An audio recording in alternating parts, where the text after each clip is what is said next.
dare abandon my only sibling's prized possession, left to me by default. I close my eyes and focus.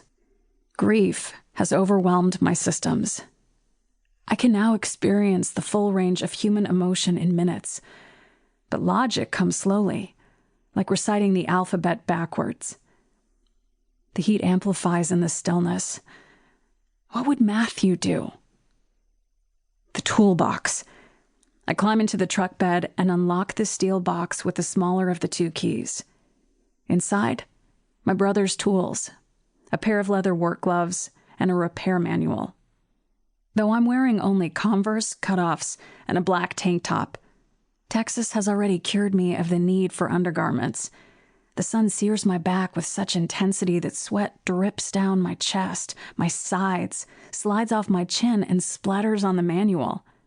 I gather up my findings, unlatch the hood, and stare down the giant 6-cylinder engine. All my cars so far have been 4 cylinders and fuel injected, not carbureted like this one. To get a better look, I climb into the engine compartment and perch myself on the edge of the body. Think! Wires and a fuse control the horn. If the horn can honk, the fuse is good. It has to be a bad wire. Something pinched or ungrounded, a loose connection.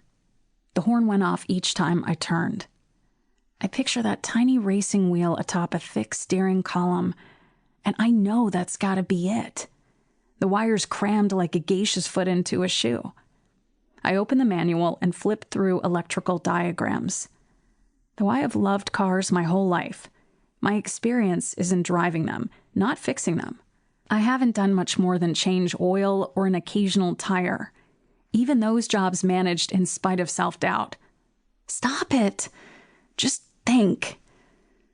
I search the index for horn. If I can find the thing, I can disconnect it. But the diagrams offer no drawing or picture of the actual horn. It's hard to find what you need when you have no idea what it looks like. Though the front of the truck is shaded by a tree at the edge of the lot, I grow hotter and more nauseous by the minute.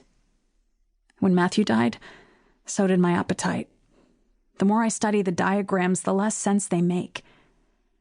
A kind of mental vertigo I am prone to when under pressure takes hold.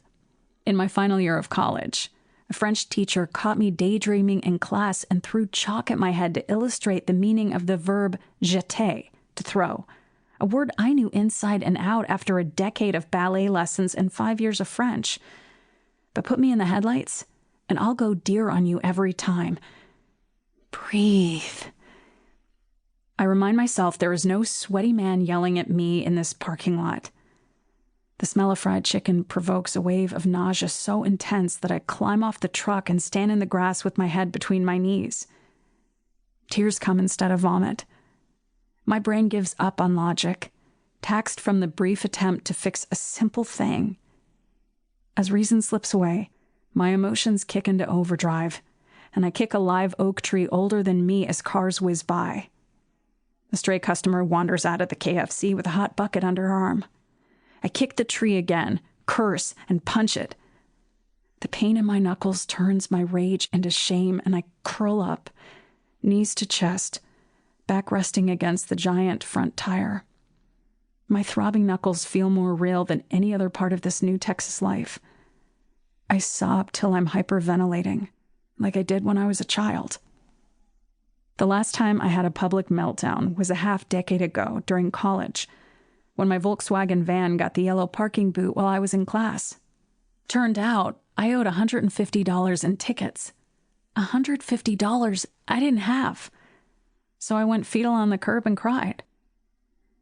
Now I have better reasons for crying. A dead brother, a busted truck, and a cross-country move to hell. But I feel just as stupid as I did when I was 4 or 18. I focus on breathing. The idea of another cigarette appeals to me, and I open my eyes. On the ground next to my feet are those gloves. His gloves. The leather holds the shape of his hands. I slide them on, one at a time. My fingers so small inside, I feel like a child, a forever little sister. This, I think, may be as close to him as I'll